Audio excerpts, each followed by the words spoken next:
Senator Gold, in your speech today on C-11, you told us about user-generated content. Quote, the government made a commitment. Well, we've heard this "just trust us" many times before from the Trudeau government, and the number of broken promises by this government is substantial. These include 2 years of deficits at just $10 billion per year before returning to balance, that the 2015 election would be the last one under first past the post, and on. And most recently, the Finance Minister, Chrystia Freeland, promised that the federal ratio of debt to GDP would not increase, and she called that a line we will not cross. Yet the Parliamentary Budget Officer has now stated that is yet another Trudeau government broken promise. So, Senator Gold, when you state that your government will not put this user-generated content assurance into the actual law, but instead you tell us on this most contentious C-11 bill, just trust us, after all those broken promises in the last 8 years from this Trudeau government, why should Canadians believe that promise? Senator Gold.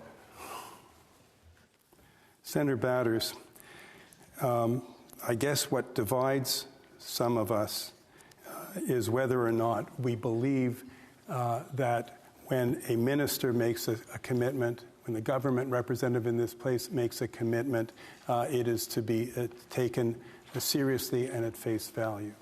And you know, I and my team, and I think many senators in this place, have been engaged in a serious effort to make sure that there is time here in the Senate for this bill to be studied properly and for the Senate to be able to do its work. The government representative office has been respectful of the Senate every step of the way. Timelines that were agreed to were changed when leadership in your party changed. Timelines were extended not simply to give pleasure to Mr. Poilievre, but to give opportunities for the senator and the senators to weigh in, and we did good work.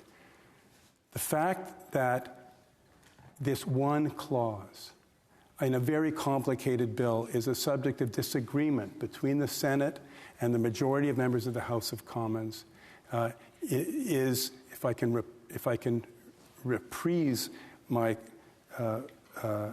comments in my speech, is to be focusing on a tree and not the forest.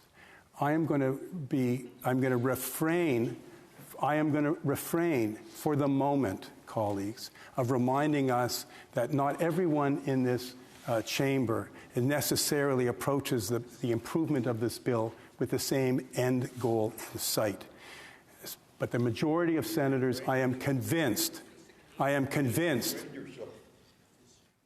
majority of senators in this place, I am convinced, are proud of the work that we have done and want this bill to see royal assent, notwithstanding the disagreement on this and the 5 other clauses or amendments which were not accepted by this government.